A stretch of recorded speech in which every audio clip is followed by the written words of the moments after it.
In its investor presentation, it describes its flywheel, bringing customers by subsidizing below-cost prices, lock customers in with Prime, extract price concessions from businesses that have to use its platform to reach these locked-in customers. That improves the experience even more, and the cycle continues.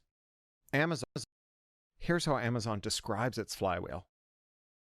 Lower costs lead to lower prices, which create better customer experiences, translating to more traffic, which then attracts more sellers and thus a better selection.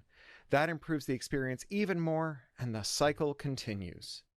Amazon calls this a virtuous cycle, but it's not virtuous. It's anti-competitive. Here's what's really going on. Amazon's strategy has always been to lock in its customers. One way it does this is by putting digital rights management on ebooks and audiobooks, which cements readers to Kindle and Audible. Another is by offering fast, free shipping to Prime members. Once you pay your annual fee, Amazon becomes your default whenever you need to buy something. Locking in its customers lets Amazon lock in its suppliers too.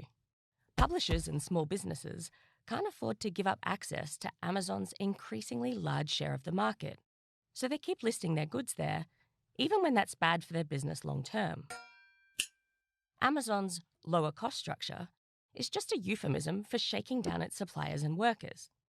Yep. Amazon uses its market power to demand steep discounts and high fees from those other businesses as a cost of selling on its platform. It uses that money to subsidize low prices, which has the effect of eliminating competitors who actually pay fairly. This is identical to what happens with Twitch streamers, man. I mean, it is. We're contracted employees. They know we're going to be here.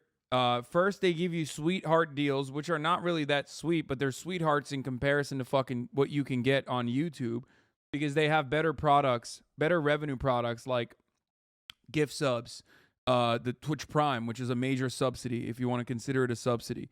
Okay? And then they go, hey, you've built a community on this platform. We love you. You're a part of the family. And then they turn around and say, hey, we're going to take fucking 30% of the revenue that you're generating for no reason. Like, literally, they're like, sorry, things are really expensive. We're going to take 30% of the revenue. That is just completely unacceptable. No other fucking business would you be like, yeah, that's fine. But of course, because streamers are, one, unionized, and two, on top of that, streamers are not unionized, and two, make a lot of fucking money and are doing something that everyone thinks like, oh man, I could do this too in the same exact way. People just turn around and go, hey, yeah, fuck you, don't complain. And I say this personally as like, someone who isn't, if I choose to take a deal, someone who wouldn't be impacted by this. As time goes on, that means Amazon suppliers have even less choice. Those low prices also lure more customers, who then get locked into Amazon's platform as well. The shakedown grows more merciless and damaging as Amazon's flywheel spins faster and gains ever more momentum. I just don't understand the point of disparaging small streamers if they don't assume all the risk of a strike, whilst not guaranteeing them actual benefits. Negotiate benefits only help them if their careers can manage to survive a strike. What sort of assurances can we make for them? Well, that's why you can't just like fucking put a strike together impromptu. That's not a thing that you can do. That's why you need to organize before you do something like that. You need a streamers guild or some shit. You can't just do that. You can't just like decide to fucking, we're doing a strike tomorrow. That's not how this works. I've talked about this a lot. Anyway, this flywheel's at the center of California's antitrust case against Amazon. The company grabs so much of its sellers' revenues that they must raise prices, and higher prices spill all over to all retailers, thanks to Amazon's most favored nation contracts. For 40 years, the entertainment industry has grown ever larger and more profitable, even as the share of those profits going to artists have fallen and fallen.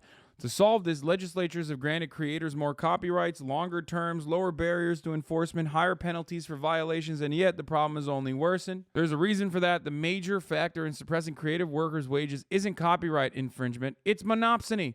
4 major publishers, 3 studios, 3 labels, 1 trade book distributor, 1 cinema chain, etc., etc. That is exactly the reason. That's why, ironically, whenever they fucking do copyright infringement, the artists themselves don't give a fuck, because every single piece of legislative action has still been on the side of capital. We have talked about this a million times as well when we did the fucking DMCA conversation. And I told you that I don't give a fuck about copyright.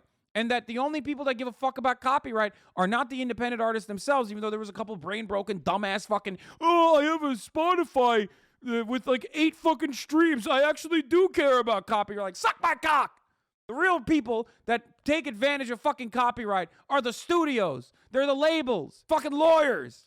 This is the problem. Every single piece of legislation has always sided with capital owners with respect to like creating more opportunities to protect your revenue. Why would a creator ever sign an exclusivity contract with Twitch moving forward with these changes? Creators are less locked into the flywheel than ever. Just multi-stream without a Twitch contract. Incredible take. Beautiful take. Brilliant take. You know why? Because if you don't have a fucking locked-in contract, Twitch literally just says, all right, we're just taking the revenue that you're generating on the platform. So technically, what they're trying to do, okay, and most people don't even have the opportunity to get a fucking contract. What they're literally saying is most people can't even get that contract. But even for someone like myself, one of the top content creators who could, who has exclusivity deals that is lined up, they're basically saying you either take this exclusivity deal, regardless of whatever the fuck is in it, okay, and suck it the fuck up, or just go to a deal where it's literally fucking 50-50. You know what I mean? And we can even lower that number in the future because you have no mechanism of change. Wow, brilliant, man. How much did you thought about that? Me? A lot. This is my livelihood, ultimately. Oh, not you, the chatter.